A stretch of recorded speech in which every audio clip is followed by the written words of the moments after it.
नमस्ते, आप देख रहे हैं M Selection Point YouTube channel, जहां पर आपको करवाई जाती है सरकारी भर्ती परीक्षाओं की तैयारी। देखो, आपका 4th ग्रेड का एग्ज़ाम बहुत ही नज़दीक है। आपने साइंस के टॉपिक को पढ़ा तो होगा, परंतु यदि किसी ने शॉर्ट नोट्स नहीं बनाए हैं, आप रिवीजन के टाइम पूरी बुक लेकर बैठोगे तो आपके बहुत ज़्यादा कन्फ्यूज़न होगा और ये लगेगा कौन सा पढूं और कौन सा छोड़ूं। तो इसके लिए आपको रिवीजन के लिए जो है शॉर्ट नोट्स ज़रूरी है। अगर आपने नहीं बनाए हैं तो शॉर्ट नोट्स के रूप में ये क्लास आपके लिए बहुत ही इंपॉर्टेंट है। तो आज का टॉपिक अपना है धातु और अधातु। देखो, धातु और अधातु वाला जो टॉपिक है ये भी आपके स्पष्ट रूप से लिखा हुआ है, तो इसमें से एक क्वेश्चन आना ही है। इसके लिए अपन को 5-10 मिनट में इसका रिवीजन करना है, ऐसे आने वाला क्वेश्चन बाहर नहीं जाएगा। धातु को अपन मेटल भी कह सकते हैं। धातु कठोर होती हैं, धातु तन्य होती हैं, यानी कि इसके अंदर तार बनते हैं। ठीक है, धातु जो है आघात वर्धन्यता इसमें पाई जाती है। धातु के अंदर ये आघात वर्धन्य होती है। धातु चमकदार होती हैं और ऊष्मा और विद्युत का सुचालक होती हैं। तो धातु के लिए क्वेश्चन बनता है, तो ये बनता है कि धातु कैसी है, तो ठोस है, तन्य है और आघात वर्धन्य है, चमकदार है और साथ ही ऊष्मा और विद्युत का क्या है, सुचालक है। ठीक है, उपधातुओं को इलेक्ट्रॉन देकर के धनात्मक तत्व बनाने वाला जो तत्व होता है वही धातु होती है। तो अगर ऐसा पूछा जाए कि ऐसी कौन सी धातु है जो कमरे के ताप पर द्रव अवस्था में पाई जाती है, तो ये पारा धातु है। पारा को अपन कहते हैं मरकरी। ठीक है, ऑक्सीजन के साथ जुड़ करके धातुएं क्या बनाती है, ऑक्साइड बनाती हैं। और ये जो ऑक्साइड बनता है वो कैसा होता है, तो क्षारीय होता है। तो धात्विक ऑक्साइड कैसा होता है, क्षारीय होता है।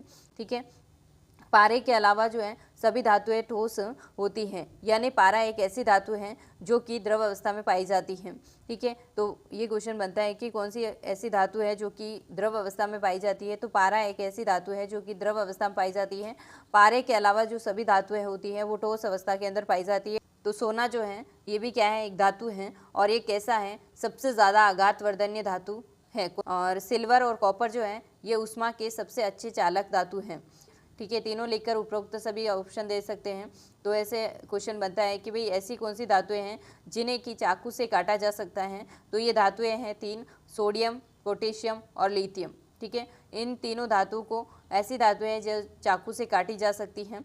तो इसको ऐसे याद रख सकते हैं ट्रिक से कि लीसो पोट को चाकू से काटो, लीसो पोट को चाकू से काटो। ठीक है, तो ये चाकू से काटी जाने वाली जो धातुएं हैं वो याद हो जाएगी अपन को। लीसोपोट से याद हो जाएगा ली से लिथियम, सो से हो जाएगा सोडियम और पोट से याद हो जाएगा पोटेशियम। ठीक है, तो ये तीनों धातुएं जो ऐसी धातुएं हैं जिनको कि चाकू से काटा जा सकता है।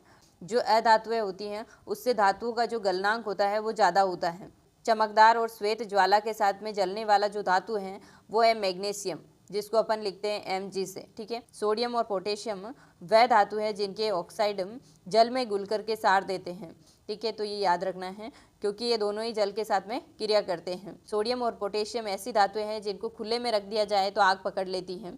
ठीक है, इसलिए इनको सुरक्षित रखने के लिए कैरोसिन के अंदर इनको डुबो कर रखते हैं।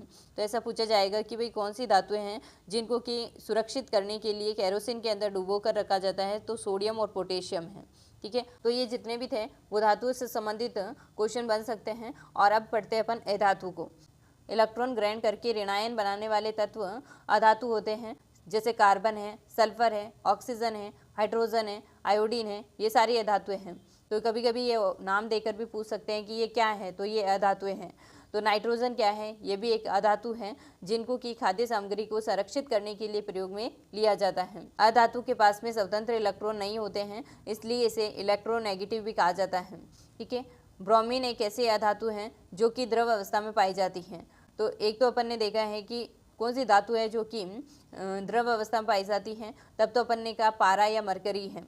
और अगर ये पूछा जाए कि ऐसी कौन सी अधातु है जो कि द्रव अवस्था में पाई जाती है, तो वो है ब्रोमीन। ठीक है, अधातु के ऑक्साइड जो हैं वो अम्लीय होते हैं। जब अपन ने धातु देखा तो अपन ने कहा है कि धातु के जो ऑक्साइड होते हैं वो सारे होते हैं, और यहाँ पर अधातु के जो ऑक्साइड होते हैं वो अम्लीय होते हैं। ठीक है, अधातु से याद रखना ये आगे आ रहा है, तो ऑक्साइड भी कैसा होगा, अम्लीय होगा। ग्रेफाइट क्या है, ये भी अधातु है। ये ग्रेफाइट एकमात्र ऐसा अधातु है जो विद्युत का सुचालक होते हैं। लिथियम और सीजियम ये दोनों ऐसी अधातुएं हैं जिनको कि हथेली पर रखने पर पिघलने लगती हैं, क्योंकि इनका गलनांक जो है वो बहुत ही कम होता है। अधातु है जो चमकदार है वो है आयोडीन। ठीक है, धातु और अधातु को तो अपन ने देख लिया है। इसके साथ में ही मिश्र धातुएं और आती हैं जिनको अपन को याद रखना है, क्योंकि ये बहुत बार क्वेश्चन पूछा जाता है कि कौन सी धातु निम्न में से मिश्र धातु है ना, या फिर कांसा कैसे बनता है, किसको मिलाने से कांसा बनता है, इस तरह से क्वेश्चन बनता है। तो मिश्र धातुएं जो हैं उसके अंदर थोड़ा सा अपन को याद रखना है कि तांबा और टिन को मिला देंगे तो कांसा बन जाएगा। तांबा जो है उसी को कॉपर भी कह सकते हैं और इसको अपन लिखते हैं Cu से, ठीक है, और टिन को लिखते हैं Sn से। तो अगर बोला जाए कि Cu प्लस Sn क्या बनेगा तो कांसा बनेगा। तांबा या टिन मिलाने पर क्या बनेगा, कांसा बनेगा, ठीक है। तो कैसे भी अगर क्वेश्चन पूछा जाए अपन को तैयार रहना है। पीतल जो है ये तांबा और जिंक दोनों को मिलाने से बनता है पीतल। तांबा और जिंक, जिंक को अपन जस्ता भी लिख सकते हैं, तो तांबा और जस्ता मिलाने से बनते हैं कौन सा, पीतल, ठीक है। इसको अपन तांबा को लिखते हैं Cu से और जिंक को लिखते हैं Zn से। तो Cu प्लस Zn बनेगा पीतल, ठीक है। Cu प्लस Sn तो बनेगा कांसा, Cu प्लस Zn बनेगा पीतल। दो या दो से अधिक धातुओं तथा एक धातु और एक अधातु के समांगी मिश्रण को अपन कह सकते हैं मिश्र धातु, ठीक है। तो ये मिश्र धातुएं होती हैं। सबसे ज़्यादा क्रियाशील तत्व कौन सा है, तो पोटेशियम है। और सबसे कम क्रियाशील जो तत्व हैं या सबसे कम क्रियाशीलता किसके अंदर पाई जाती है, तो गोल्ड के अंदर। गोल्ड को अपन लिखते हैं Au से, ठीक है। तो पोटेशियम में सबसे ज़्यादा क्रियाशीलता पाई जाती है और जो गोल्ड होता है उसके अंदर सबसे कम क्रियाशीलता पाई जाती है। अब इनकी क्रियाशीलता का क्रम है ऐसे। तो अगर पूछा जाए कि पोटेशियम के बाद क्रियाशील धातु कौन सी है, तो Na यानी सोडियम, उसके बाद में कैल्शियम, कैल्शियम यानी Ca, और मैग्नीशियम फिर Mg, ठीक है। उसके बाद आ जाएगा एल्यूमिनियम Al, और फिर जिंक, जिंक Zn, है ना। फिर आयरन आ जाएगा Fe, और फिर लेड यानी Pb, और हाइड्रोजन H, और कॉपर हो जाएगा उसके बाद में Cu, Cu के बाद में आ जाएगा मरकरी, मरकरी में Hg इसको लिखते हैं, और सिल्वर उसके बाद में आ जाएगा सिल्वर, सिल्वर को Ag लिखेंगे, और फिर आ जाएगा Au यानी गोल्ड, जिसको अपन सोना कहते हैं। सबसे कम क्रियाशील है ये रिवीजन करने का बेस्ट तरीका है।